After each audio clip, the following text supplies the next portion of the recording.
loser, Kari Lake, lost. Again, that's why she's a loser.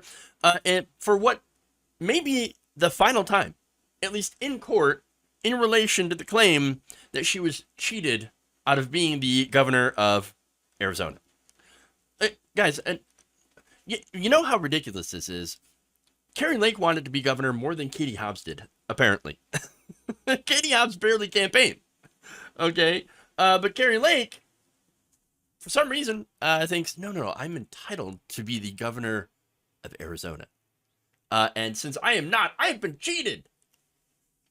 So let's get to the details of the court case that wrapped up on Monday. Maricopa County Superior Court Judge Peter A. Thompson said that Lake and her lawyers had failed to prove her claim that Maricopa County did not verify signatures on mail-in ballots as required by law. So again, that was the crux of her case. They didn't do their job. They weren't verifying these ballots. These ballots that made me lose. Lost by 17,000 votes. I mean, there's no way that that she could have come up with enough votes to overturn the election. Now, Thompson had originally dismissed this case, but the Arizona Supreme Court let her go forward to test her challenge over the signature verification. So now her team claimed that there was evidence that they did not provide, that lower-level screeners who found inconsistencies in signatures ran them up the chain of command where they were ignored by higher-level verifiers. So now, as I've mentioned before, signature verification is a pretty flawed method because people's signatures change literally all the time for various different reasons. Your arm might hurt and it'll change your signature that particular day. So it's insane that, we have this verification going on in a lot of these, states all over the country as a result of Republicans. Now, in this case, as I've explained the day before, that Kari Lake made these claims because, there are signatures that don't match up. It's so many signatures, and that must mean that these verifiers were not doing their job because they let those ballots go. But as I've explained as well, along with that, these verifiers, there are several different layers of signature verification that actually happen in this election. The upper tier supervisors, they have access to many different signatures from the same person as signatures change. So they can go and they can compare them with at least, I believe it was 3 to 5 different, signatures from the same person that have been proven to be from that same person. You see how ridiculous this entire thing is? So now the lower level verifiers, they only get like 1 or 2. Okay, different signatures. I think it might even be 1.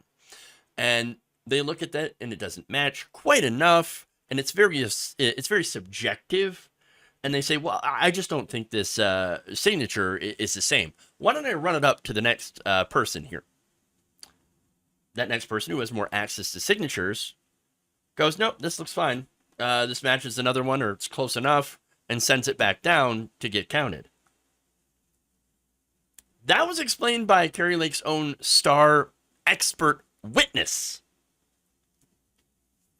So at the end of the day, her claims of the state not following their own procedure when it comes to signature verification doesn't hold up.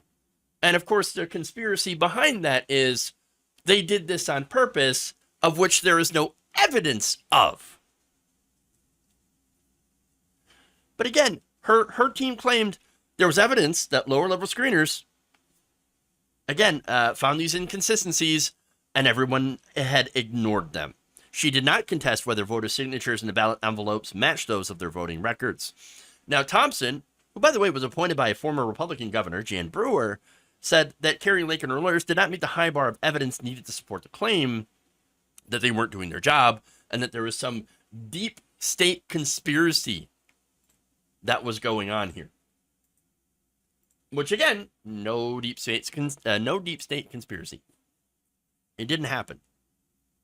At the end of the day, the verifiers did their job. They didn't ignore signatures. They followed the law. There was no there. There was just no case, no conspiracy. Certainly not one that was able to keep 17,000 votes away from Kari Lake that she believes that she was owed. All of her other contentions had also been thrown out in previous cases. Earlier, she had said that problems with ballot printers, some polling places in Maricopa County, were again the result of a conspiracy theory, but had no evidence to back that up, and no evidence that votes were not counted. In fact, county officials pointed out that everybody had a chance to vote, and that all the ballots were counted because those affected by the printers, which printed too lightly, were taken to more sophisticated counters at election headquarters that were able to see the ballots and count them. And in mid-February, the Arizona Court of Appeals rejected Lake's assertions, concluding that she had presented no evidence that voters whose ballots were unreadable by tabulators at polling places were unable to vote. She also claimed that tens of thousands of votes were just erroneously added to the rolls, which, again, not true, no evidence. Where is it? Where is the evidence?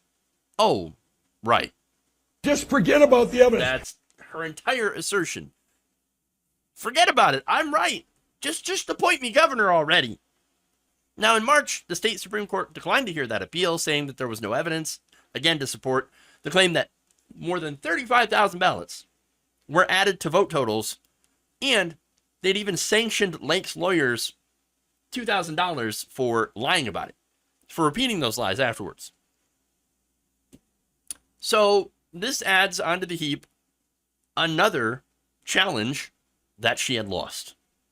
And again, they were all lost based on baseless conspiracies. Look, are there perfectly legitimate grounds in which to challenge elections? Of course. Where you do have equipment failure, which I think was one of the better, I guess one of the more, logical challenges, like, hey, look, the printers didn't work right. So let's go and see if all those votes counted. And it turns out they did. There's also, voter suppression, voter intimidation, not following the proper procedure. Okay. But here, we don't have any evidence of any of those things having an impact on the vote. And look, those challenges, by the way, are fine, and some of which Kari Lake and her lawyers had presented. But the problem was, behind all of those was an issue of intent, you see. She argued that, no, this was a conspiracy to make me lose because they intended to have all of these, first, the mechanical failure. They did it on purpose to make me lose. They weren't checking the signatures.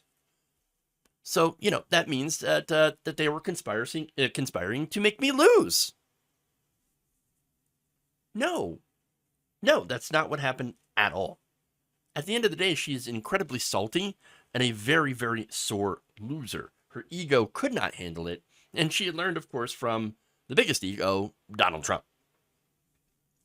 Now, look, for me, I know if you run for office, it helps to be a little crazy, it helps to be a little vain, and a little be, have a bit of an ego, right?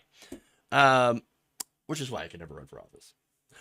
But Kari Lake, at the end of the day, she has taken the ego and the crazy and has taken it to an extreme where she cannot accept a legitimate loss.